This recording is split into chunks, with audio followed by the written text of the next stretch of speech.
At this point, everybody knows exactly who Tom Brady is. However, many fans aren't keen on why he's labeled the greatest player. In this video, we dive deep into the times Brady proved he's the GOAT, dedicated to the game. This first story is about Brady's insane preparation. It is well documented that he tries to get about 16 hours of football daily throughout the week leading up to a big game. In fact, he is forced to cut out a lot of stuff from his life to do so. When asked about it, he said, "You try to eliminate as many things as possible in order to focus on what you've done every week the entire season." This often includes Brady showing up incredibly early to the team facility or even staying up extremely late to watch film of upcoming opponents. Jimmy Garoppolo had this to say about it during his rookie year. He'd come in and already be a day ahead of everybody. If we were on third down, he'd studied third down yesterday. I started to pick up some of those things, and it really does help you. This is some high praise from Garoppolo that shows you just how dedicated Brady is to be the best. Yet still, his preparation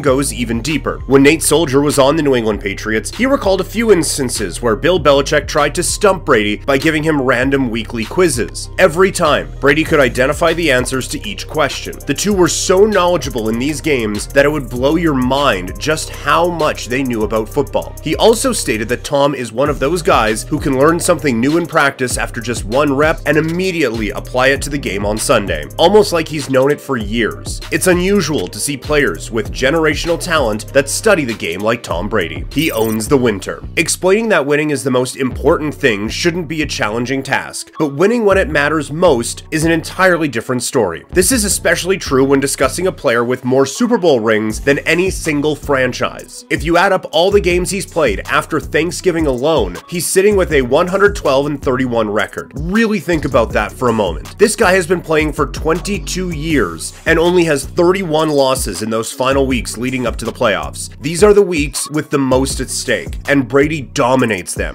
If you weren't already aware, this record equates to a winning percentage of 78. Some NFL franchises haven't been able to post winning percentages like this in their entire history, yet Brady is leading his teams to this percentage during the year's most brutal stretch. But his rate of winning gets even more insane. When it comes to the playoffs, Brady takes his game to a whole new level. He had accumulated a record of 43-15, a winning percentage of 74. Again, Brady has won more playoff games than entire franchises have combined. If that doesn't make you the greatest, then I don't know what will. Flu game.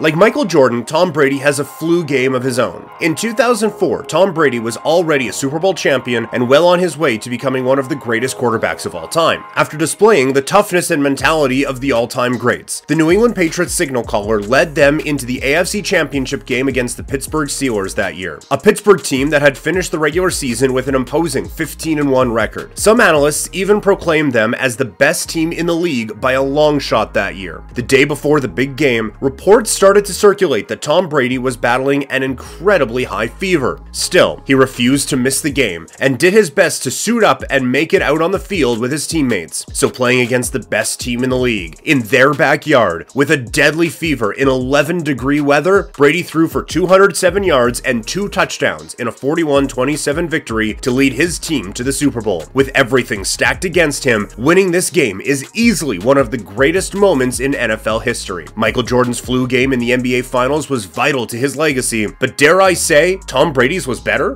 Longevity. The ability to remain dominant for 2 decades in football is entirely unheard of. In fact, the average length of an NFL Hall of Famer is 10 years. By that logic, Tom Brady is currently in his 2nd Hall of Fame career, and he's still arguably the best quarterback in the game today. Despite being one of the oldest quarterbacks in NFL history, last season, at the ripe age of 44, Brady had arguably his best NFL campaign. He threw for 485 completions out of 719 attempts, both of which were career highs. Among those completions, 269 went for first downs, another career high. Don't worry though, we're just getting started. He had a career high in passing yards to add to his NFL record of the most for a career, throwing for 5,316 to further distance himself from the rest of the competition. Brady also posted a 67.5 completion percentage, which is the 2nd highest mark he's ever ever finished with throughout his career. I think you get the picture. We mentioned that Brady is one of the oldest players to ever suit up in NFL history, and that's true. The most notable name above is George Blanda, a quarterback who retired from football at 48. I don't know about you guys, but it certainly looks like Brady is trying his best to catch up to Blanda to break another record throughout his career. Or he's just trying to play longer than LeBron James to earn the title of the longest prime in professional sports history. With how he's been playing on the field lately, I would say Brady has an excellent chance of accomplishing that. The greatest comeback. One game defines how Brady's legendary career has been so far. This would be Super Bowl 51 against the Atlanta Falcons. We've already discussed his insane preparation for games like this, but this time we're going to talk about him putting it to use. The Falcons were absolutely crushing the Patriots early on in this game. They were holding a significant 28-3 lead with just a couple minutes left in the third quarter. Everyone realized the Falcons were on their way to hoisting their first Lombardi trophy in franchise history, but Tom Brady had other plans. He marched his team down the field and scored their first touchdown of the game to bring some life out of the New England sideline. But the Falcons weren't worried. They were still holding an 18-point lead, but not for long. The fear of blowing a huge lead knocked Falcons offensive coordinator Kyle Shanahan off his original game plan as they completely stopped running the ball. That fear was noticeable to everyone, the Patriots included, as Tom Brady began to feed off it and found a way to tie the game and sent it to overtime. At this point in the night, everybody on the Falcons knew they were in a terrible spot and were scrambling to right their wrongs. At the same time, Tom Brady and the Patriots kept their composure and knew they had to finish the job. The coin toss comes out for overtime and the Patriots find a way to win it. Instantly, everybody who was watching the game knew what was going to happen right then and there. Brady drove them down the field with ease and led them to score the game-winning touchdown, putting a stamp on the most incredible comeback in NFL history. By the time it was all said and done, Brady had thrown for 466 passing yards and 2 touchdowns and was awarded the Super Bowl MVP. Unfortunately for Atlanta, the story about how they lost this game will go down in history as a horrific collapse. Meanwhile, the Patriots get to tell a story about how the GOAT willed them to yet another Super Bowl victory.